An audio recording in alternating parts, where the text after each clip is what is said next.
Delayed recovery. तर काही खास स्ट्रॅटिफिकेशन काही दिलेलं नाही आहे त्याने, म्हणजे फारच फालतू वाटला.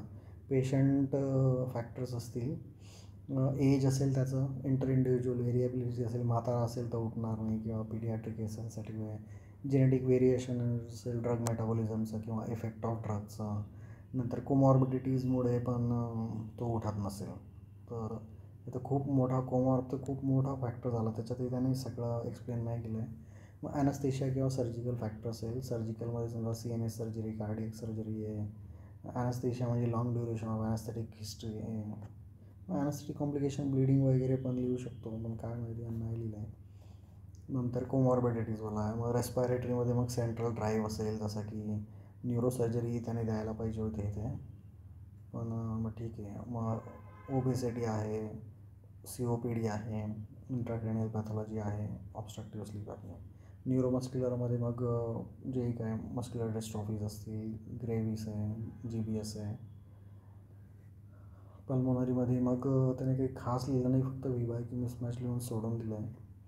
हेपॅटिक फेल्युअर, रिनल फेल्युअर, एंडोक्राईनमध्ये हायपोथायरॉइड असेल, मेटाबॉलिझममध्ये मग यायला पाहिजे ते, ग्लायसेमिया, सोडियम, टेम्परेचर. कार्डियक त्याने काही लिहिलंच नाही आहे, कार्डियक लिहू शकला असता. फार्माकोलॉजिकल कॉजेसमध्ये मग आपलं सर्व ड्रग्स लिहून टाका, ओपॉइड असतील, ॲनास्थेटिक असतील, न्यूरोमस्क्युलर ब्लॉकर्स असतील, बेन्झोडायझेपिन्स लिहायला काय लागतं आहे. अदर फॅक्टर्स मग हे एंडोक्राईन पुन्हा इथे का दिलं माहीत नाही तुम्ही. स्ट्रोक इन्फाक्शन लिहू शकत होता, इनप्रोपेटिव्ह एम्बॉलिझम असेल, हायपरसेन्सिटिव्हिटी रिॲक्शन असेल, नाही लिहिले त्याने. मग प्रत्येक गोष्ट वर्णन केली, एल्डरली असेल, इन्फंट असेल, जेनेटिक असेल, बॉडी हॅबिटस. मग तेच ओबेस पेशंटमध्ये ते फॅटमध्ये ते ॲक्युमुलेट होईल त्याच्यामुळे. तर कोमॉब्सवर थोडं 1-2 लाईन प्रत्येकाच्या. सर्जरीमध्ये मग सेरेब्रल एडेमा होऊ शकेल, TORPमध्ये तेच नायट्रेमियामध्ये आला ते. नंतर वोलाटाईल एजंट ओबेसमध्ये ते सिक्वेस्टर होतील, ओपिओइड सिक्वेस्टर होऊ शकतात, benzodiazepines, neuromuscular blocking agent.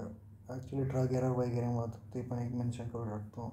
Complication मग सेरोटोनिन सिंड्रोम असेल, मॅलिग्नंट सिंड्रोम असेल, सेंट्रल एंट्रिकोलर्जिक सिस्टम सिंड्रोम असेल, मेटाबॉलिक कॉजेस दिले, शुगर, सोडियम आणि हायपोथर्मिया. तर तुम्हाला वाटतं आहे तर मग तुम्हाला त्याचा रिव्ह्यू करा, ॲनास्थेटिक चार्ट रिव्ह्यू करा, PACमध्ये काही होते का त्याचे फॅक्टर, न्यूरोमस्क्युलर फंक्शन एकदा पुन्हा चेक करा, मेडिकल सर्जिकल काही पॅथॉलॉजी आहे का बघा. नंतर तुम्हाला CT करावाच लागेल आता, त्याचं काही नाही कळत आहे तर. आणि ॲनास्थेशिया बंद करून GCS अवेकनिंग ट्रायल देऊ शकता त्याला. करणार काय, मग PPS चेक करा, टेम्परेचर चेक करा, ABG चेक करा मेटाबॉलिकसाठी. मग रिव्हर्सल देऊन बघू शकता सुगामा आणि नॅलोक्सन.